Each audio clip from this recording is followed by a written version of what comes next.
Welcome back to our Budapest walking tour. In part 2, we ascend Castle Hill to explore the medieval heart of the city and its most enchanting viewpoints. We begin at Fisherman's Bastion, a neo-Romanesque monument that looks like it was plucked straight from a fairy tale. Its 7 towers represent the 7 Magyar tribes that settled in the Carpathian Basin in the 9th century. From here, the views of the city are unparalleled, offering a bird's-eye perspective of the Danube and the Pest side. If you like this content, please help us by hitting the subscribe button and notification bell so you can be notified when we upload additional content. The bastion was built at the turn of the 20th century, designed to be a lookout terrace for the local community. Standing right behind us is the magnificent Matthias Church, a landmark that has witnessed centuries of royal coronations. Its signature feature is the stunning diamond-patterned roof made of world-famous Zolnay ceramic tiles. The interior is a treasure trove of neo-Gothic art, frescoes, and stained glass that tell the story of the Hungarian spirit. In the courtyard stands the statue of Saint Stephen, the first king of Hungary,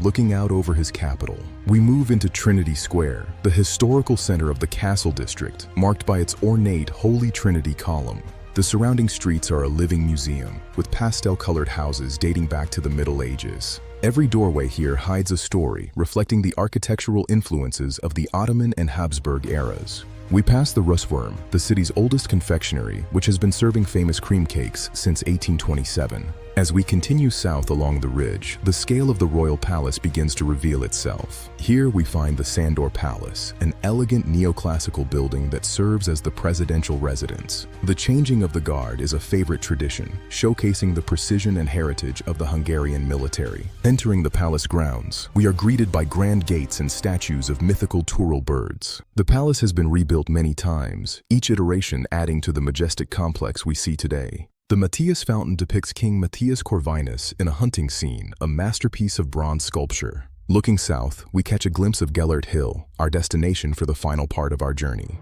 Next, we'll cross back over the river to explore the healing waters and high heights of the Cittadella. If you like this content, please help us by hitting the subscribe button and notification bell so you can be notified when we upload additional content. Join us for part 3.